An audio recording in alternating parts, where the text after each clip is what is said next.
Young Bob, je suis retourné au cinéma voir un film que j'attends depuis très longtemps et je vais vous en parler aujourd'hui. Et comme d'habitude, ne t'inquiète pas jeune freluquet, je ne vais absolument pas te spoiler, je vais me contenter de te donner mon avis de cinéphile raffiné tout simplement. Je rentre pas dans les détails non plus en ce qui concerne les scénaristes, les réalisateurs, tout ça. Je te dis juste en tant qu'ami, qu'est-ce que j'ai pensé du film, est-ce que c'est un bon pestacle, est-ce que le bail est sérieux, est-ce que le cahier des charges a été rempli ou non. Et comme tu as pu le lire dans le titre de cette vidéo, on va parler bien sûr de Maverick, Top Gun 2, la suite, et oui parce que c'est une suite. Et bien évidemment comme d'habitude, je possède les bails, je me suis rotéma le 1, et oui j'ai une collection dont je suis particulièrement fier, alors je n'hésite pas à t'exhiber les films qui précèdent ceux dont je viens te parler de manière générale. Donc voilà, je me suis rotéma ça, franchement j'ai kiffé, il y avait un bout de temps, en plus c'est la version 3D, il y avait un bout de temps que je l'avais pas vu, film de 86, en tout cas on retrouve un peu l'âge d'or, tu sais, les années 80, les musiques, surtout la musique m'a...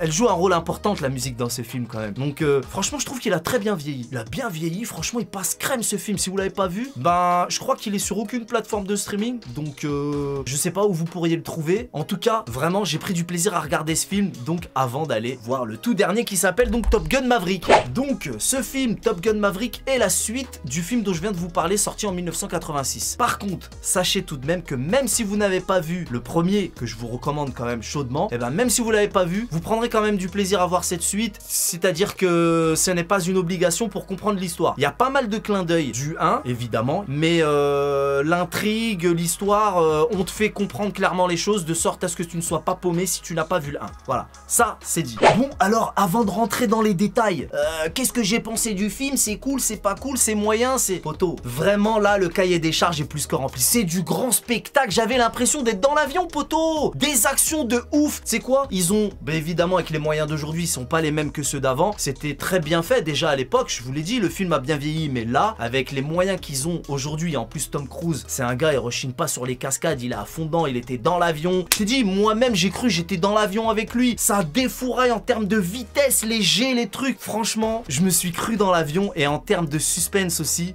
on va en parler. Avant de parler du suspense, de l'intrigue, en plus j'ai oublié de vous dire, je suis allé le voir dans une séance spéciale Ice Premium, je sais pas quoi. En fait c'est simple, c'est-à-dire que c'est quelque chose que j'avais jamais encore essayé. C'est les salles de cinéma, bon déjà Dolby Atmos et compagnie, 4K, tout ça tu connais. Mais genre, t'as vu, il y avait des panneaux, alors j'avais déjà entendu parler de ça, mais tu sais les panneaux qu'il y a sur les côtés à gauche et à droite, c'est pas des écrans télé où genre les images du film sont diffusées, c'est-à-dire que c'est des grands panneaux, mais c'est des dégradés de couleurs et des flashs, et du coup, tu sais, sur le côté là, on voit pas clairement les images, mais on a une vue là, comme ça, quand tu passes tes mains. Du coup, t'as les flashs et les dégradés de couleurs qui correspondent à l'écran et tout, et franchement, ça marche. C'est cool. En plus, les sièges étaient particulièrement confortables, c'était une première pour moi.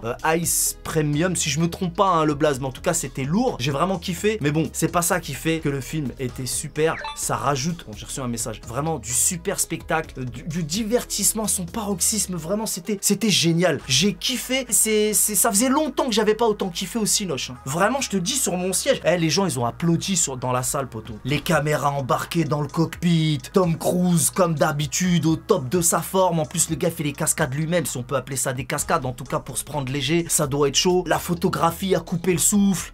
Non, vraiment, c'était sérieux. Je t'ai dit, là, je me suis senti respecté cette fois. Là, Tom Cruise, il est chaud. On sait qu'il fait ses cascades lui-même, je me répète, mais il a pris des jets, mais il n'y a pas que lui. Nous aussi, on a pris des jets. Je t'ai dit, les gens, ils étaient à fond dedans. Moi, en tout cas, j'ai cru que j'étais dans le cockpit avec lui. La sensation de vitesse, tout ça. Le casting est nickel. Même les comédiens, super. Je crois qu'ils sont presque tous montés dans un F14, je crois qu'on appelle ça comme ça. L'histoire, poto, je t'ai dit, à des certains moments, il y a les gens, ils ont applaudi dans la salle tellement on était impliqués dans l'histoire. Et pour poursuivre concernant le casting, il y a Val Kilmer dans le film, sachant qu'il est malade, je crois que c'est un cancer, je suis pas sûr. Il a un cancer, enfin en tout cas il a une maladie qui l'empêche de bosser, donc de faire l'acteur. Et dans le film ils ont bien géré le truc, voilà, je te spoile pas, mais il fait une apparition et franchement ça aussi ça m'a fait kiffer, c'était cool. Il y a tous les ingrédients d'un bon film, tout colle les gars. Par contre la musique du premier là, elle est tellement bien que là, bon c'est compliqué hein, de toute façon, la musique des années 80, ça a un grain, il y a un style,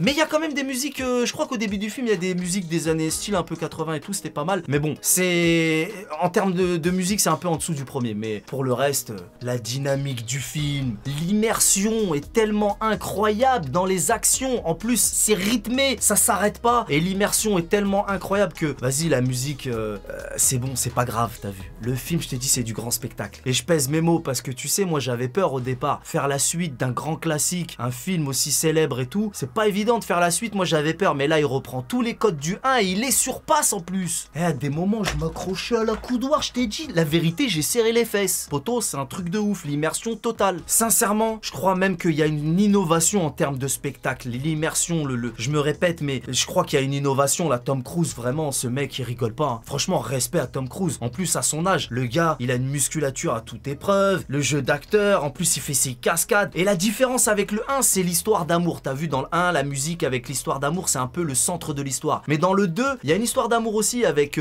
Jennifer Connelly. J'aime pas dire les noms parce que je les prononce mal. Bref, elle est jolie, tout ça. L'histoire d'amour est crédible, mais c'est pas du tout ce qui est au centre de l'histoire, contrairement au premier opus. Donc je t'ai parlé du côté action et immersion du film, mais il y a énormément d'ingrédients. On a aussi donc cette histoire d'amour, donc un minimum d'émotion. J'ai ri aussi et j'ai beaucoup serré les fesses, encore une fois. Mais en tout cas, il y a énormément d'ingrédients. Il y a tout ce qui fait un bon film et tous les ingrédients sont réunis pour passer un agréable moment. Et le climax. Ah oui, il faut qu'on en parle parce que le scénario est très intéressant, en plus d'être immersif au niveau de l'action. Mais le climax, t'as vu, il était particulièrement long, contrairement à certains films. Le climax, non seulement il est court, mais en plus on le voit venir. T'as vu, souvent on les voit venir. Là, tu vois pas venir le truc. Il y a du suspense, on est surpris et c'est long. Un climax vraiment long, et ben ça rajoute et c'est bon. Alors, est-ce que ce film deviendra un classique comme le premier? Je sais pas, mais en tout cas, il fera partie de ma collection parce que dès qu'il sort en Blu-ray, je le pêche au direct, ça c'est sûr. Donc voilà ce que je pouvais dire sur ce film. Ah oui, j'oubliais, est-ce que c'est un film tout public? Évidemment, tu peux y aller sans souci avec ta mère, ton père, ta meuf, tes enfants, ton chien, ton chat et même ton médecin si tu veux. Une expérience cinématographique innovante, un film bluffant que je vous conseille vivement les potos. Voilà, c'est tout pour aujourd'hui, c'était mon avis de cinéphile raffiné, you know. Je te donne rendez-vous très prochainement pour un nouveau débrief film. On connaît les bails. Salut!